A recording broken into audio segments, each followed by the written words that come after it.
झारखंड वार्ता, खबर आम हो या खास, पहुंचेगी आपके पास।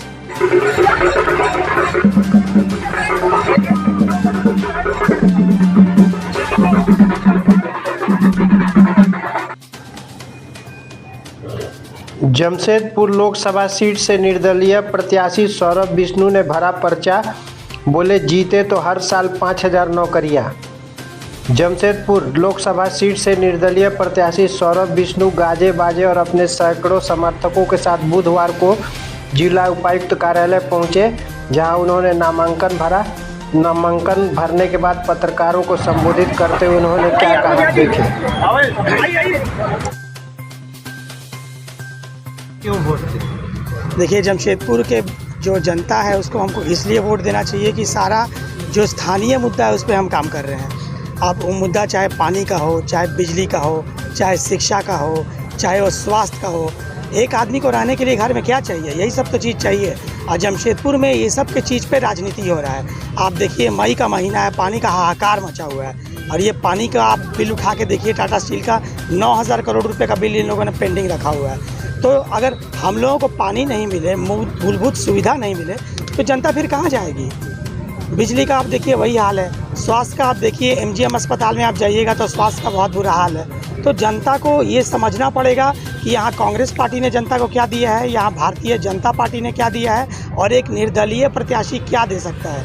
मेरे जैसा एक निर्दलीय प्रत्याशी किसी भी पार्टी के जो है वो बाउंड्री में नहीं है। हम अपना इंडिपेंडेंट हैं, हम अपना फैसला खुद ले सकते हैं, हम अपना पॉलिसी खुद बना सकते हैं। ये जमशेदपुर का जनता को हम बताना चाहते हैं कि अगर हम अब मेंबर ऑफ पार्लियामेंट अगर नॉमिनेट होते हैं, अगर हमको चुना जाता है, तो 5 साल के अंदर विकास का इतना काम करके दिखाएंगे कि जो सपना में भी नहीं सोच सकता है। 10 साल से जो करंट सांसद है उन्होंने सिर्फ मोदी जी के नाम पे वोट मांगा है। उससे पहले भी जो सांसद थे उन लोगों ने कोई खास नहीं किया है। और इसका प्रमाण ये है कि जमशेदपुर का राजनीति जो है ज़मीन का राजनीति है।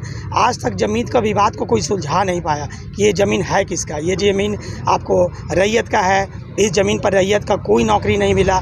आज तक विस्थापन का कोई भी जो पॉलिसी है पूरा नहीं होता है। आप ग्रामीण क्षेत्र में जाइए तो UCIL में भी यही हाल है, उन लोगों ने ज़मीन ले लिया है और उसके बजाय नौकरी नहीं मिलता है, विस्थापन का समस्या है।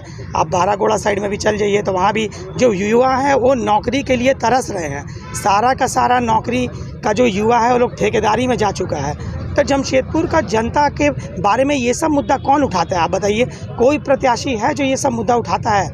आज हम 3 साल से ये सब मुद्दा उठा रहे हैं, यहाँ जनता के साथ काम कर रहे हैं। आज चुनाव आएगा तो हो सकता है बरसाती मेढक जैसा टर ये लोग भी रोजगार का बात करने लगे। पर रोजगार पूरा करने के लिए 10 साल का समय था लोगों के पास, सांसद के पास समय था। कौन सा रोजगार का नीति आया? कौन सा आप बताइए कि 10,000 जो है IT सेक्टर का जॉब लाया गया जमशेदपुर में।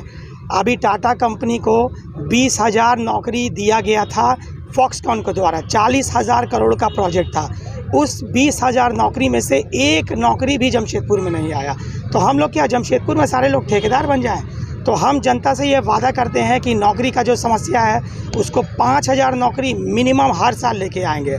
पानी एक एक घर में जिसको से पानी दिलवाएंगे। बिजली एक एक घर में जिसको का बिजली जाएगा। सारा का सारा स्कूल जो टाटा कंपनी द्वारा बंद कर दिया गया है और सरकार उस पर ध्यान नहीं देती है, वो सारा स्कूल को दोबारा वापस खुलवाएंगे। शिक्षा का बजट अभी 14 करोड़ का है, उसको बढ़ा के 25 करोड़ 1000 करोड़ रुपया का हम लोग शिक्षा का बजट बनाएंगे, ताकि गरीब का बच्चा लोग स्कूल में जा सके, प्राइवेट स्कूल का मनमानी बंद हो सके। ये सब बहुत अहम मुद्दा है जो मेरा है, जिसके लिए हम लड़ रहे हैं। उसके अलावा कोर्ट से हम लोग 10 लाख करोड़ रुपया मुआवजा का मांग की है जो ज़मीन से कमाया गया है। उस मुआवजा को हम लोग निकाय में लेके आएंगे। जमशेदपुर में एक निकाय बनाएंगे जिससे जनता चुने कि जनता को कब पानी मिलेगा, कब बिजली मिलेगा, और जनता का ही चले, क्योंकि जनता सर्वोपरि है, जनता का ही हक है। हम लोग लोकतंत्र में रहते हैं, जनता से ऊपर कोई भी नहीं है। स्वास्थ्य के क्षेत्र में क्या काम है? देखिए, स्वास्थ्य के क्षेत्र में बहुत ज़रूरी है कि MP फंड से एक ऐसा योजना जाए जो कोई भी गरीब आदमी जो जिसके पास आयुष्मान कार्ड है, आज वो हॉस्पिटल जाता है तो उसको हॉस्पिटल में बोलता है कि आप जाके टेस्ट करवाइए, आप टेस्ट का पैसा दीजिए, पहले हॉस्पिटल में पैसा भरिए।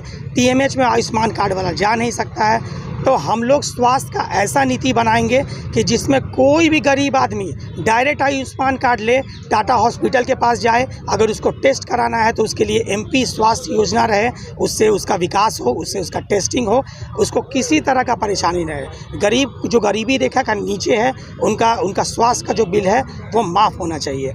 ये नहीं होना चाहिए कि अस्पताल में आदमी मर गया और हम उसका बॉडी रिलीज़ नहीं करेंगे क्योंकि हमारे पास उसको पैसा देने के लिए नहीं है।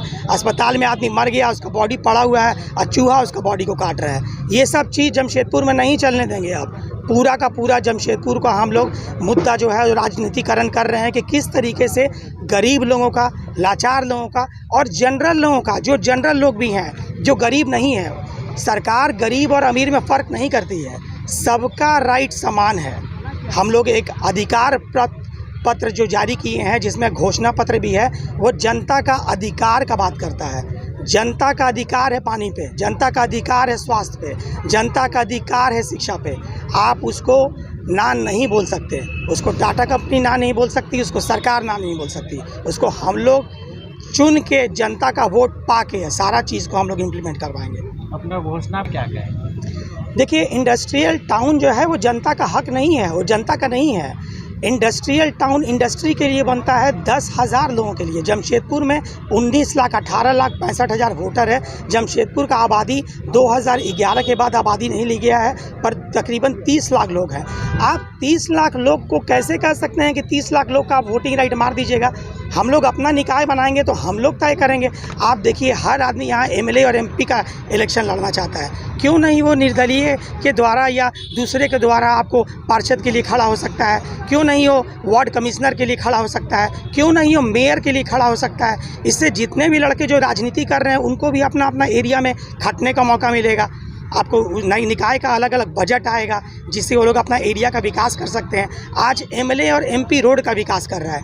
एमएलए हम एमपी पद में चुने जाते हैं तो रोड का विकास करना मेरा काम नहीं है। मेरा काम है कि रोड ऐसा निकाय बनाए जिसमें रोड का विकास पार्षद कर सके, जिसमें रोड का विकास मेयर कर सके, जिसमें वार्ड कमिश्नर कर सके। ये सारे, और फिर हम लोग का देख रेख में, विधायक के देख रेख में वो सब काम और वो सब का संरचना होना चाहिए कि किस तरह से जनता के पास मूलभूत सुविधा पहुंचे। तो इस तरह का कोई भी निकाय का फैसिलिटी नहीं है। तो इंडस्ट्रियल टाउन हम लोग नहीं बनने देंगे क्योंकि वो पब्लिक का पक्ष में नहीं है। हम लोग जमशेदपुर में नगर निगम या नगर पंचायत ही बनाएंगे। जो भी होता है, नगर पंचायत तब बनेगा जब हम लोग स्केड्यूल 5 लाइन से जाएंगे। नगर निगम तब बनेगा। आप देख रहे हैं झारखंड वार्ता। इसी तरह की खबरों को देखने के लिए झारखंड वार्ता के साथ जुड़े रहें। धन्यवाद।